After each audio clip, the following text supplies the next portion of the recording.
अस्सलामुअलैकुम, welcome back to innovate IT zone. Hope so आप सब खैरियत से होंगे। तो जैसे कि आप लोगों को पता है कि उस वीडियो के लास्ट में थोड़े से टॉपिक्स जो थे वो हमारे रह गए थे due to some technical issues जो हैं। लाइक मेरी लाइट जो थी वो ऑफ हो गई थी और मेरी वीडियो जो थी सिर्फ 2 आवर्स की रिकॉर्ड हुई थी। अब जो जो टॉपिक्स रह गए थे क्योंकि मैंने उनको स्टार्ट किया हुआ था, लेकिन अचानक से लाइट ऑफ की वजह से और मुझे उस डाटा को भी सेव करने में बहुत प्रॉब्लम हुई थी। तो जो टॉपिक्स मेरे रह गए थे उनको मैं आपको डिस्क्राइब कर दूं कौन कौन से रह गए थे। हमारे डेटाबेस एडमिनिस्ट्रेशन वाले, physical database design, tuning and distributed database system, ये वाले टॉपिक जो है वो मैं ऑलरेडी एसएनए की वीडियोस में भी अपलोड कर चुकी थी। तो अगर आप लोग चाहें तो आप वहां से भी इसको अंडरस्टैंड कर सकते हैं। और अगर मैं आपको इसके नोट्स जो हैं अपने व्हाट्सएप चैनल में भी प्रोवाइड कर दूंगी इस कोर्स के कंप्लीट होते ही, आप वहां से भी एक दफा इसको पढ़ सकते हैं। तो आज की वीडियो में जो टॉपिक हम क्लियर करने जा रहे हैं वो हमारे पास है emerging research trends in database system. ये टॉपिक क्योंकि न्यू आया है हमारा और इसको पढ़ना बहुत जरूरी है, तो चलिए इसको हम लोग जो है स्टार्ट कर लेते हैं और इसको फटाफट से इसी वीडियो में खत्म करते हैं और अपनी आउटलाइन को कंप्लीट करते हैं। तो सबसे पहले तो what are the trends in database management system. मैंने आपको क्योंकि प्रीवियस वीडियो में भी बताया था कि मैंने आपको क्वेश्चन वाइज जो है वो आपकी प्रिपरेशन करवाई है। मैंने क्वेश्चंस ढूंढकर उनके अकॉर्डिंग ही आप लोगों की प्रिपरेशन करवानी है ताकि आपको आइडिया हो कि क्वेश्चन किस टाइप के आ सकते हैं और अगर थ्योरेटिकली आते हैं तो वो कैसे पूछे जा सकते हैं। तो सबसे पहले तो क्वेश्चन यही पूछ रहा है कि डेटाबेस मैनेजमेंट सिस्टम में जो रिसेंट ट्रेंड्स क्या है। तो आजकल आप लोगों को पता होगा कि डीबीएमएस में भी कई ट्रेंड्स आपको देखने को मिल रहे होते हैं जो टेक्नोलॉजी के जो भी रैपिड एडवांसमेंट्स होती है उसको इन्फ्लुएंस कर रहे होते हैं, यानी आगे आगे बढ़ते जा रहे हैं। इनमें कुछ टेक्नोलॉजीज आती हैं जैसे हमारी क्लाउड बेस्ड डेटाबेस सिस्टम है, क्योंकि ये भी ओल्डेस्ट हो गई है, ये भी हम पुरानी तरीके से इसको यूज कर रहे हैं और अभी भी इसके अंदर नई नई एडवांसमेंट आती जा रही है। इसकी जो भी डेटाबेस मैनेजमेंट सिस्टम होता है क्लाउड कंप्यूटिंग का, वो आजकल इंक्रीज होता जा रहा है। ये बहुत ज्यादा स्केलेबिलिटी और फ्लेक्सिबिलिटी प्रोवाइड करता है। उसके बाद नो एसक्यूएल डेटाबेस की बात करें तो हमारे जो आरडीबीएमएस होते हैं उसका जो कॉम्प्लेक्स डाटा हैंडल नहीं हो पाता है, तो उसके लिए हम लोग नो एसक्यूएल डेटाबेस का यूज करते हैं और आजकल ये कॉम्प्लेक्स डाटा स्ट्रक्चर्स को हैंडल करने के लिए बहुत बेस्ट हो सकते हैं। जैसे इसमें MongoDB है और भी बहुत सारे आप लोग इसका यूज कर सकते हैं।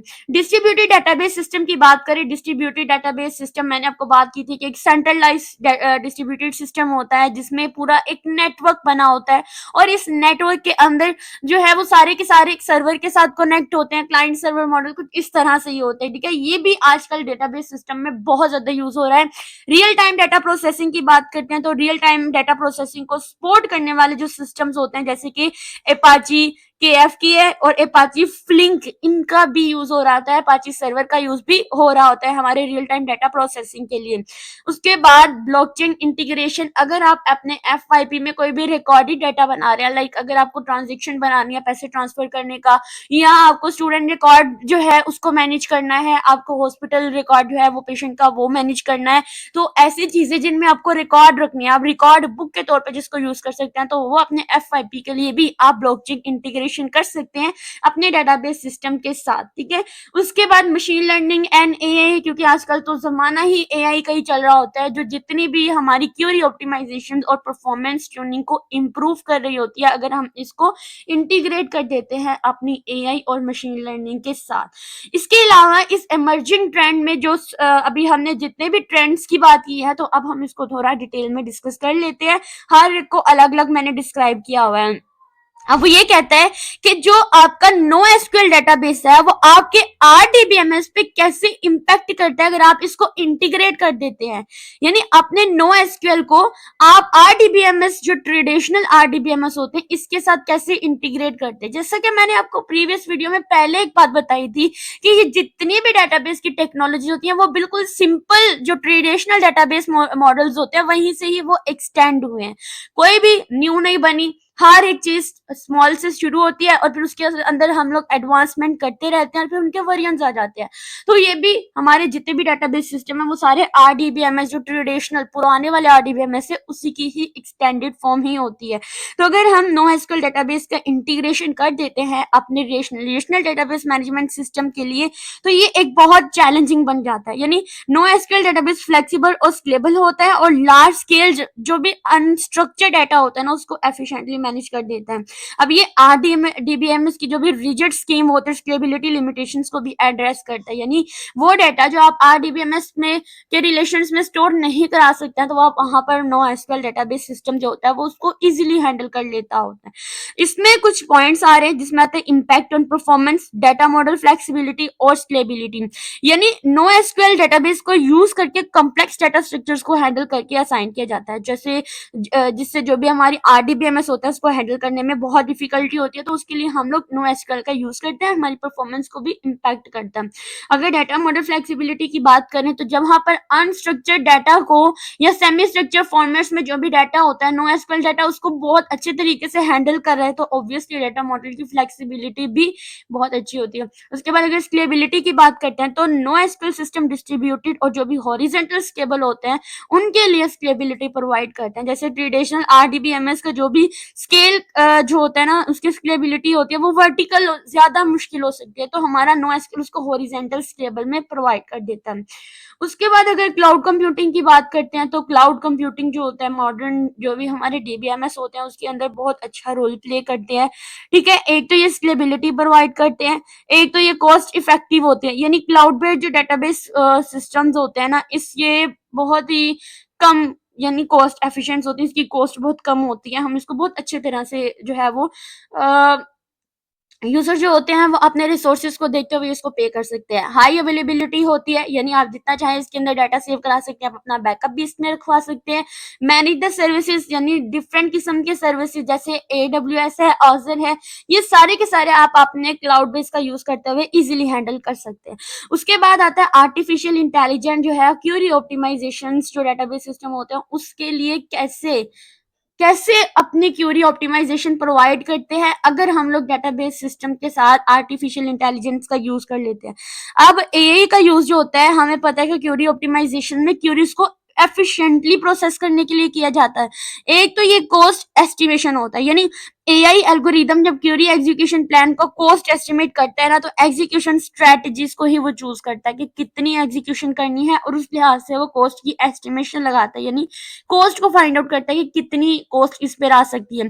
प्रिडिक्टिव एनालिसिस होती है जैसे मशीन लर्निंग होती है और क्यूरी पैटर्न्स को वो एनालाइज करते हैं, फिर उसकी परफॉर्मेंस को जाके वो इम्प्रूव कर देते हैं, ऑप्टिमाइज कर देते हैं।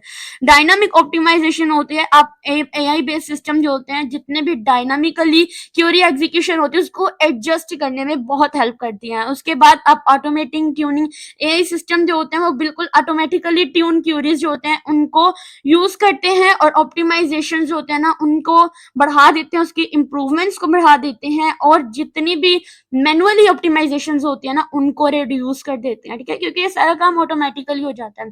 अब हमारे पास जब what is the significance of the big data in database system के अंदर, जो बड़ा डाटा होता है DBMS के अंदर उसको कैसे होल्ड किया जाता है, कैसे उसकी इंपॉर्टेंट क्या होती है। बिग डाटा क्या होता है हमें पता है कि इस बिग डाटा में सबसे पहली चीज आती है वॉल्यूम।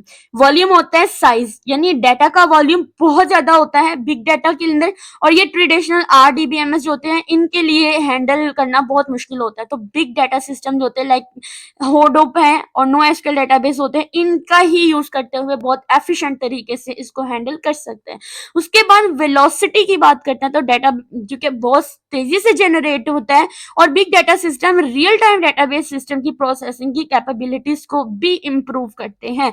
वैरायटी की बात करते हैं तो big data structured, semi structured और अनस्ट्रक्चर्ड डाटा को हैंडल करने की कैपेबिलिटी भी रखते हैं, जो कि ट्रेडिशनल DBMS के लिए बहुत मुश्किल होता है। उसके बाद अगर एनालिटिक्स की बात करते हैं तो बिग डाटा सिस्टम जो होते हैं ये एडवांस एनालिटिक्स और बिजनेस इंटेलिजेंस एप्लीकेशंस को सपोर्ट करते हैं, जिससे ऑर्गेनाइजेशन जो होती है वो बहुत बेटर डिसीजन मैनेज कर पाती है।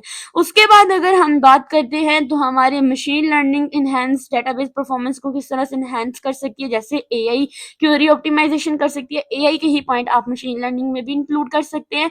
उसके बाद आती है importance of the blockchain technology in database security. सबसे पहले तो मैं आपको ब्लॉकचेन के बारे में बताऊं तो बेसिकली एक ये फिजिकल रिकॉर्ड बुक होती है, या आप कह सकते हैं कि ये हमारे पास एक डिजिटल लेजर होता है, ठीक है। अगर मैंने आपको पहले भी बताया कि ब्लॉकचेन टेक्नोलॉजी आजकल हमारे डेटाबेस की सिक्योरिटी के लिए एक बहुत इंपॉर्टेंट पार्ट बन चुका है। फॉर एग्जांपल एक रियल लाइफ एग्जांपल लेते हैं, एक मैं यहाँ पर आपको एक्सप्लेन कर देती हूँ समझे ब्लॉकचेन को। अच्छा, ये क्वेश्चन इंपॉर्टेंट भी है ब्लॉकचेन का, तो आपको मैं यहाँ पर एक्सप्लेन कर देती हूँ। यहाँ पर वर्ड है ब्लॉकचेन। इसमें क्या होता है कि सबसे पहले आपके बने होते हैं ब्लॉक्स, ठीक है।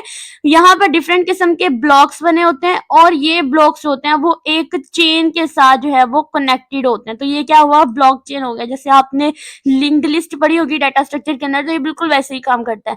अब ये जो ब्लॉक है, हर ब्लॉक के पास उनकी यूनिक कोड होता है, आप कह सकते हैं एक आईडी होती है। अब ये जो यूनिक कोड होता है और ये वाला जो ब्लॉक होता है, इसके पास प्रीवियस वाले ब्लॉक का रेफरेंस होता है, इसके पास इस वाले का, अगर नेक्स्ट जो भी होगा उसके पास इसका रेफरेंस होगा, ठीक है। इस तरह से हमारी ब्लॉकचेन काम करती है। अगर मैं आपको इसको, और सबसे बड़ी बात ये, हमारी जो ट्रांजैक्शंस होती है ना बैंकिंग सिस्टम में, उसके लिए हम इसका यूज करते हैं। एक और एग्जांपल अगर मैं आपको देती हूँ, फॉर एग्जांपल ये आपका जो है, सॉरी मैं यहाँ पर आपको एक्सप्लेन कर दी। ये आप लोगों का एक मोबाइल है, बैंक अकाउंट है, और ये आपके दोस्त का बैंक अकाउंट है। अब आपके बैंक अकाउंट में टोटल 10 रुपीज है और आपके दोस्त के पास कोई पैसे नहीं है। आपने क्या करना है, ये जो 10 रुपीज होते हैं ये आपके ब्लॉक में सेव है, ठीक है। आपने ये ट्रांजिट कर देने हैं, ट्रांसफर कर देने हैं अपने फ्रेंड के अकाउंट में, और आपके जो फ्रेंड के अकाउंट है वहां पर अब 10 रुपीज जो है वो चले जाएंगे जो पहले से खाली था, और ये 10 रुपीज जो है यहाँ से खत्म हो जाएंगे, ठीक है। इसको यहाँ से हम लोग खत्म कर देते हैं। अब देखें, अब क्या हुआ कि जो आपके दोस्त का था उसके अंदर ऐड हो गए, लेकिन आपके पास तो कोई पैसा नहीं बचा। मतलब इस ब्लॉक से इस ब्लॉक तक जो पैसे ट्रांसफर हुए वो ब्लॉकचेन ने एक रिकॉर्ड रख लिया अपने अंदर। ये ब्लॉक्स है, ये भी ब्लॉक्स है, और ये किसी ना किसी आईडी के थ्रू अपने साथ जुड़े हैं। मैंने बात की थी कि हर ब्लॉक के पास अगले वाले के पास प्रीवियस वाले का रेफरेंस होता है। तो जब हम इसकी बात करते हैं तो इसके पास प्रीवियस वाले का रेफरेंस होगा ना, यानी इसको पता होगा कि ये 10 रुपए कहाँ से आए हैं, मतलब रेफरेंस के थ्रू उसने पैसे सेंड किए, इसको पता होगा हाँ मेरे दोस्त ने मुझे ये सेंड किए। तो इस तरह से हमारी जो ब्लॉकचेन है काम करती है। और अगर आप अपने FYP में इसका यूज करते हैं रिकॉर्डेड सिस्टम के लिए, जहां आप स्टूडेंट रिकॉर्ड बना रहे हैं या आप कोई भी टीचर रिकॉर्ड बना रहे हैं, तो ये बहुत अच्छी चीज है, आप इसको यूज कर सकते हैं और मैं आपको इसको अलाउ भी करूंगी।